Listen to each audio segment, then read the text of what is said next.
Part 5. Decisive Line. The First Anglo-Dutch War began with a variety of tactics, but it ended with the line of battle proving decisive. It was fought on an unprecedented scale, with battles involving hundreds of ships. To protect their trade from foreign and especially Dutch competition, the English Parliament passed the Navigation Act in 1651. In February 1652, the Dutch States General voted to fit out a fleet of 150 sail. The English Commonwealth perceived this as a threat. Tension boiled over in May 1652 when English warships and Dutch warships fired at each other at the Goodwin Sands. On the 8th of July, war was formally declared. The fleets were mostly merchant vessels which had been converted into warships by increasing their armament. But by 1652 the English had 14 great ships which outgunned even the most powerful Dutch warship Brederode 56. A Dutch official predicted, "The English are about to attack a mountain of gold. We are about to attack a mountain of iron." The Dutch tactic was to disable and board. First they fired at their opponents' masts and rigging, then aimed their muskets at the crew before boarding. The English great ships tactic was to charge. This involves getting to windward and sailing towards the opponent, then an attacker turned to fire its broadside, before turning downwind to come about and fire its other broadside. The attacking ship then tacked to windward to reload before charging again. The Dutch usually had a convoy to escort, but despite this they took Blake by surprise at the Battle of North Foreland or Kentish Knock. Not only were his squadrons scattered, but Sovereign of the Seas, in her first ever fight, ran aground on the Kentish Knock shoal.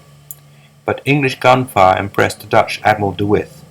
He reported that the guns on the smallest English frigates carry further than our heaviest cannon.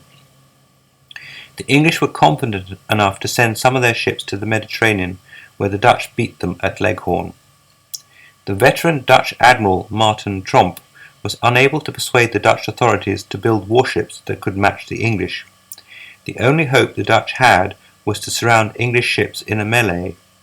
They succeeded in doing this at the Battle of Dungeness, where Blake's weakened force lost 3 ships. It may have been after this battle that Tromp hoisted a broom to his masthead to show that he had swept the seas clean of the English. When they met again off Portland Bill on the 18th of February 1653, the English squadrons were again separated, but the Dutch were well closed up as they were escorting a huge convoy of 150 ships. The fighting went on for 3 days as the English got closer to the Dutch convoy, but Tromp safely guided his ships through a deep water channel off Cape Gris-Nez. Blake had captured 9 warships and 24 merchant ships. The English Channel was no longer safe for Dutch shipping. Both sides needed to refit, and the English had a rethink. Their new general at sea was George Monk, a former professional soldier.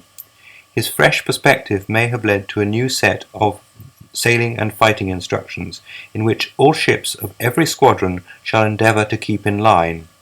This could take more advantage of the heavier English ships and guns. On the 1st of June, Monk sailed from Seoul Bay with 105 ships. Blake's squadron was at anchor off the Gunfleet Shoal.